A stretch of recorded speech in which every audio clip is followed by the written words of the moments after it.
Good morning. This is Kirsten from Poplar Spring Farm. I've been coming out in the mornings pretty early.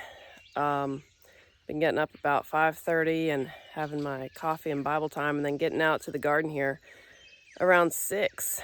And I apologize for my voice. We've got a little sickness going around, and so my voice is a little off. But we are in, I guess it's drought. I don't want to say drought if it's not actual drought, but it is extremely dry right now. I don't think we've had rain for the entire month of June, and there's no rain in the forecast right now. So we're watering the garden a bunch, and it's hot, which is fine. I mean, we're in Southern Virginia and it's supposed to be hot. I don't think it's hotter than usual. It's in the 90s. We've had some days in the 80s, but the problem is that there's just no rain, and so everything is just kind of burning up in the farmers' fields, and our pastures are turning kind of brown. But I'm going to take you around the garden and show you what we got going on here this morning. We have flower gardens next to the driveway, but because we have trees on the other side of the driveway, all the flowers like to face the garden instead of the actual driveway. So the girls and I have divided up the space between the garden and the driveway, and we each have our own spot.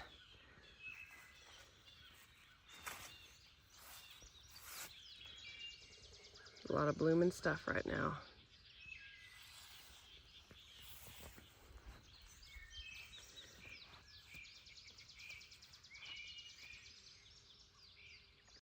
Okay, if you remember from earlier videos, this section here where we have the corn and the tomatoes, and we also have our cucumbers partway down, right down here. This is the area that we run the chickens in. We call this the chicken pen part of the garden. And we deep bed them so that the ground is doesn't have too much manure in it. It has a good mixture of organic matter to the manure, so it's not too strong, and it's really good soil. So we dig some out and put it in the rest of the garden, and then the rest we put up into these rows. We make these, you probably can see it well in the tomatoes. Let me see here. We hill it up so that it's higher, and then we have a path that we try to cultivate, and we mulch the paths if we have enough grass clippings. So I'll just take you down these rows real quick. We have marigolds at the end, and then we use cattle panels to tie the tomatoes up to.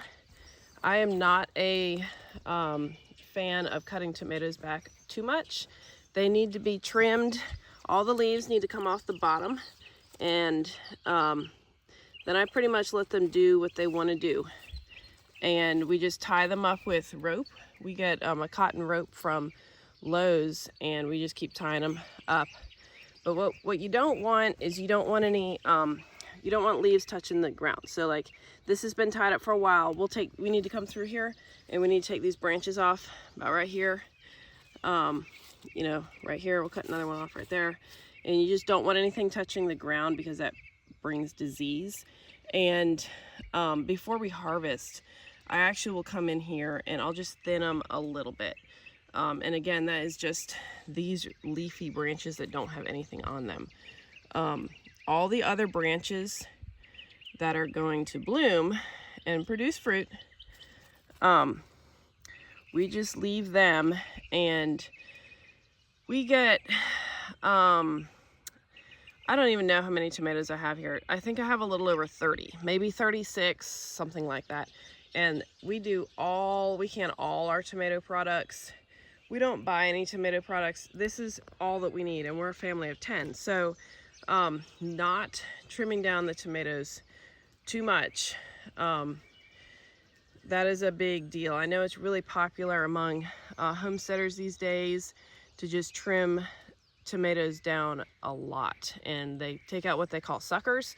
I've been gardening my entire life, and it's just not something that we've ever done. So we just let them produce as much as they will. And then we need fewer tomato plants to get a huge harvest, and that, you know, that makes sense to me. So here's the tomatoes. We ran out of rope, and the other side, looks like we got a rope that is stretched out there. I need to go to Lowe's, I'll probably go to town this weekend. We need a little bit more rope. But these tomatoes, they'll get taller than the cattle panels, and you know, it's the soil that makes the difference on them. Okay, we have some peppers down here. I wasn't gonna grow peppers because we're not a huge pepper fan, and we have a ton of peppers still in the freezer from last year. We had saved seeds last year and the year before, and our peppers just produced like crazy last year. Way more than we could eat, and we stopped even freezing them. We had so many, and we were actually just putting them in the compost. We just had so many, it was ridiculous. So, and that was from 4 plants last year. It was abundant because it's planted in this chicken pen soil. That's just really good dirt. Then one of my daughters wanted to sell peppers, so I actually went to the farm store and got little pepper plants because it was too late to start from our own seeds. Okay, at the end of the chicken pen garden here, we have sunflowers that we planted. We've got marigolds. Let me scooch through here.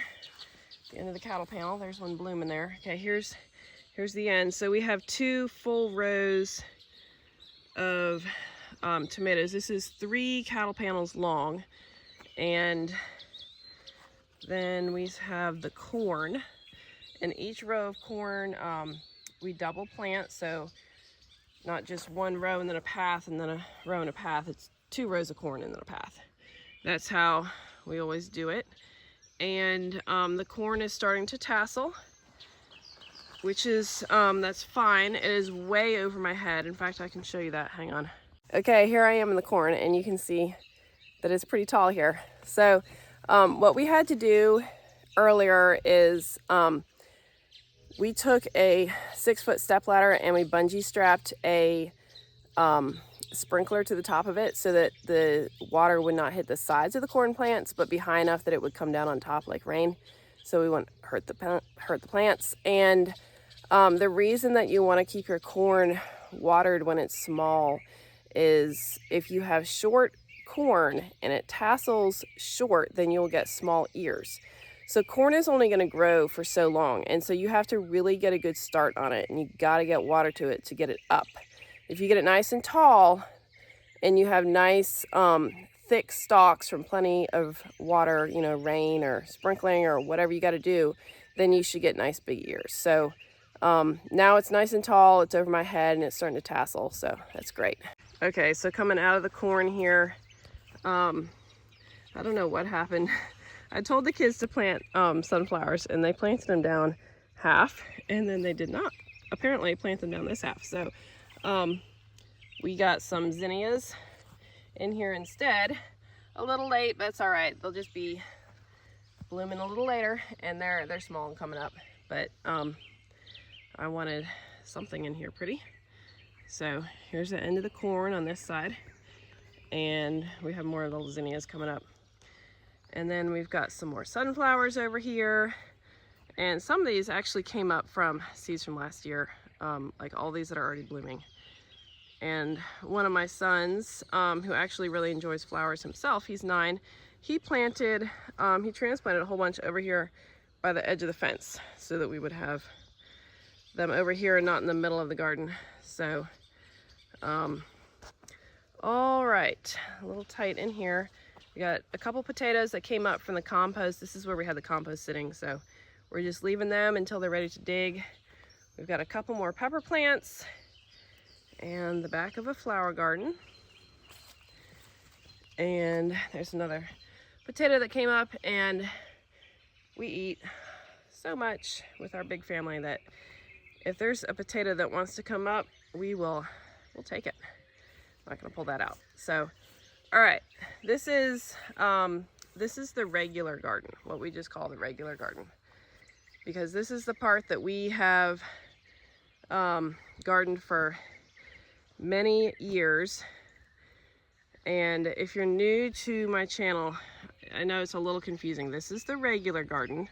I'm gonna turn around. Directly behind me is the chicken pen garden. There's the barn. The girls are milking the goats right now.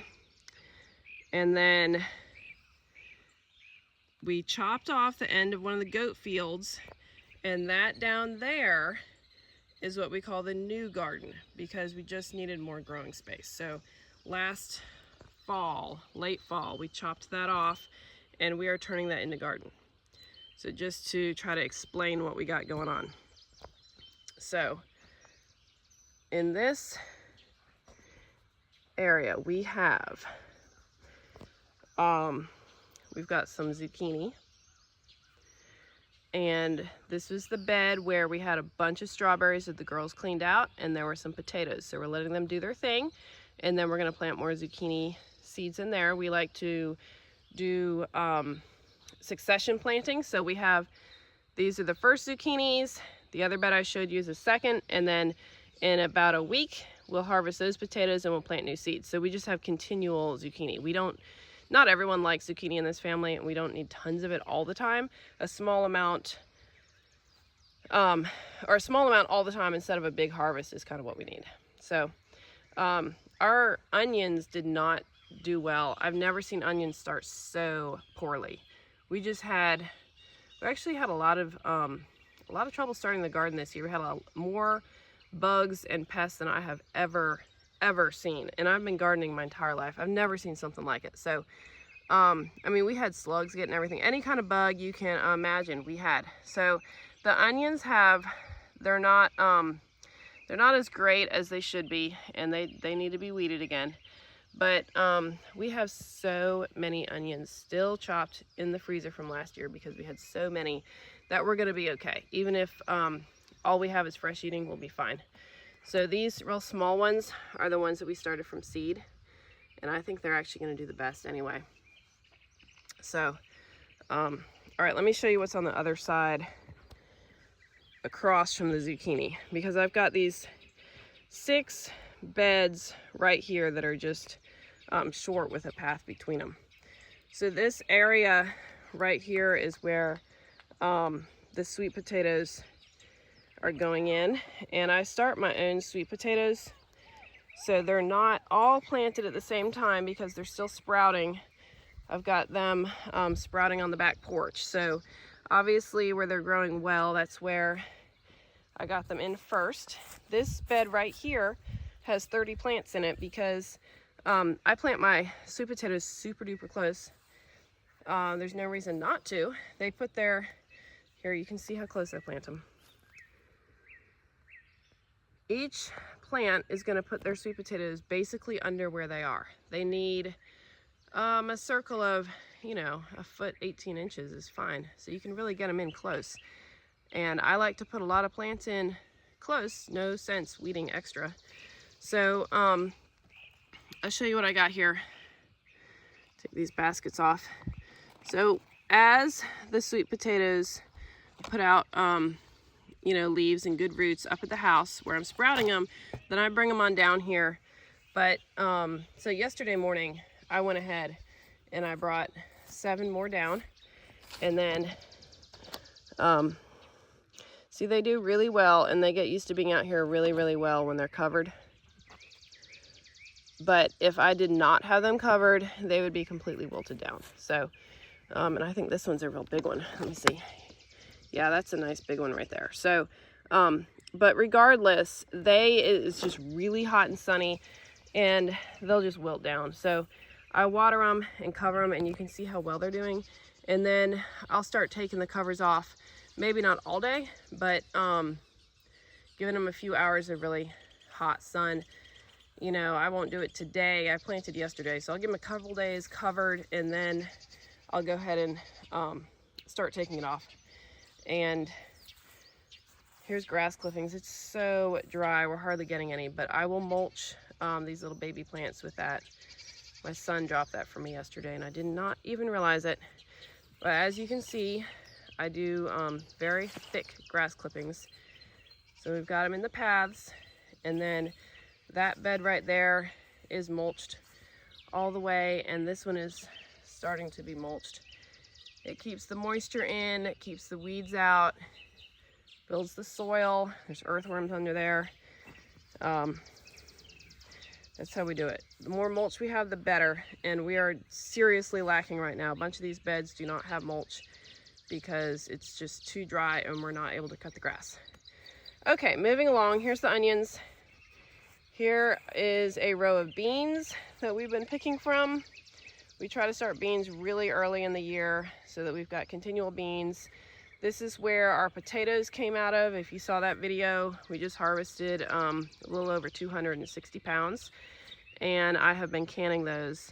I have canned 62 quarts, and then the rest we're just putting in boxes, and we'll use them between now and the fall harvest because we will do another planting of potatoes. So as soon as we got the potatoes out, one of my sons made these rows back up and we planted more beans.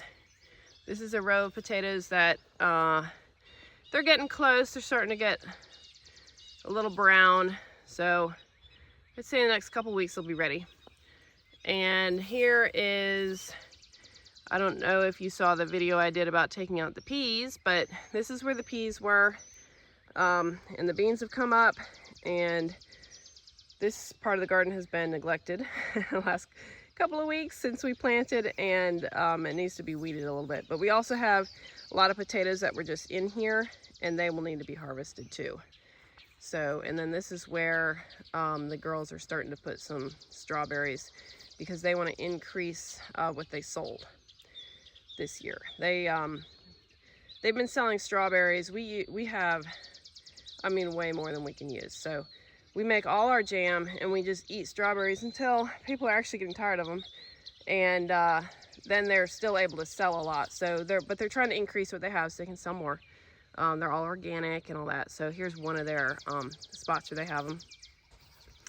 And our blackberries are starting to come in. The kids have been starting to pick them. We have these in the garden, and we also pick gallons and gallons of wild blackberries every year. Some flowers up here looking nice.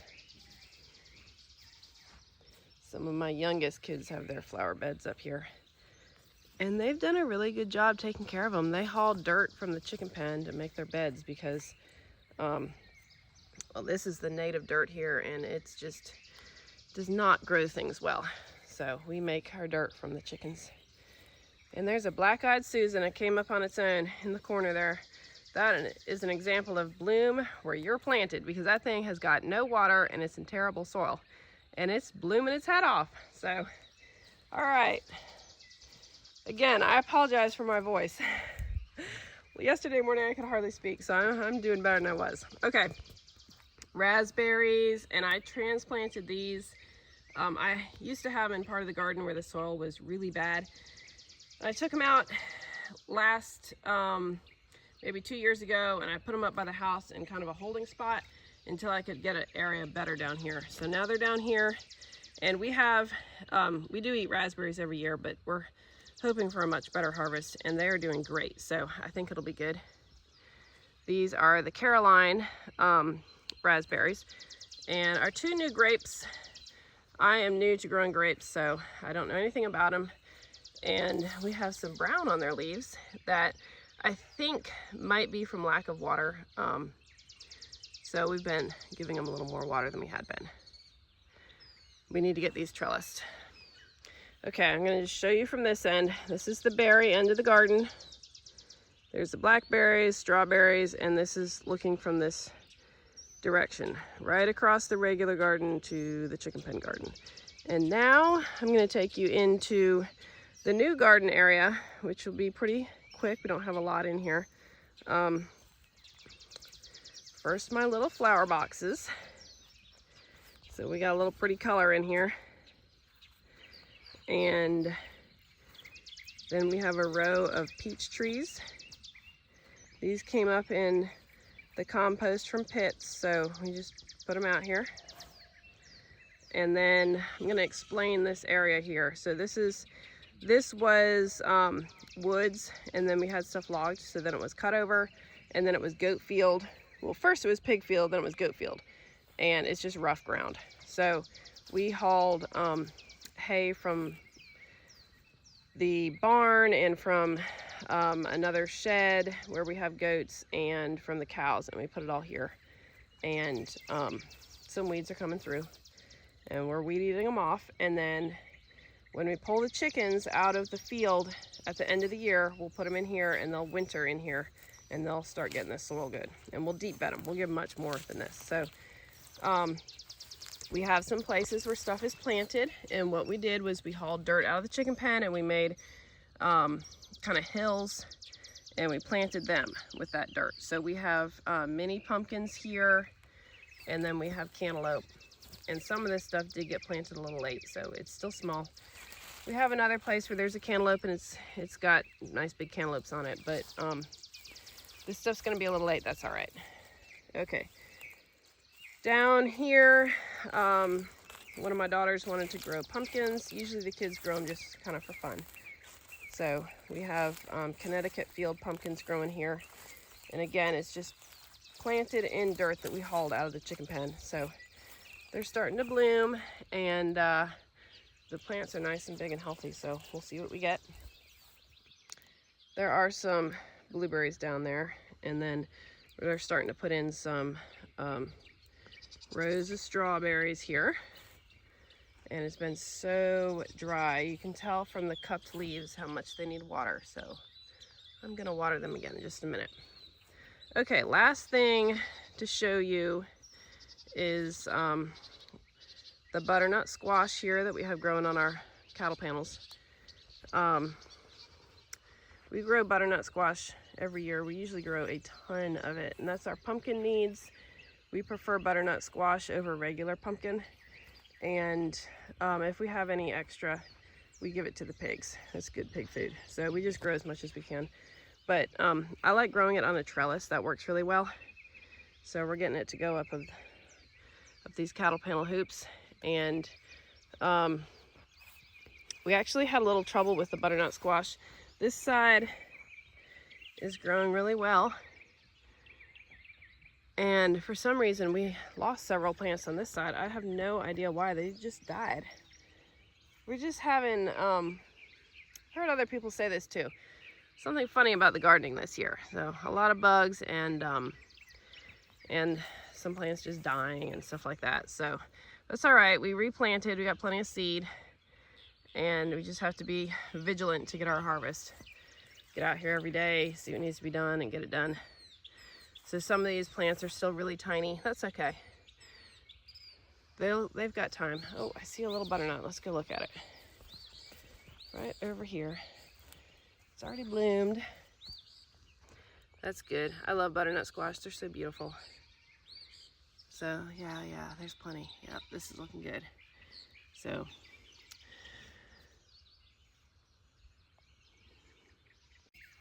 all right, guys, well, that's the end of the garden tour. I need to start watering. It's actually already getting kind of hot out here. So that's what we got going on here. Stuff is growing really well. We just have to keep it watered and keep up with it, and pray for rain. Thanks for watching. We'll see you next week.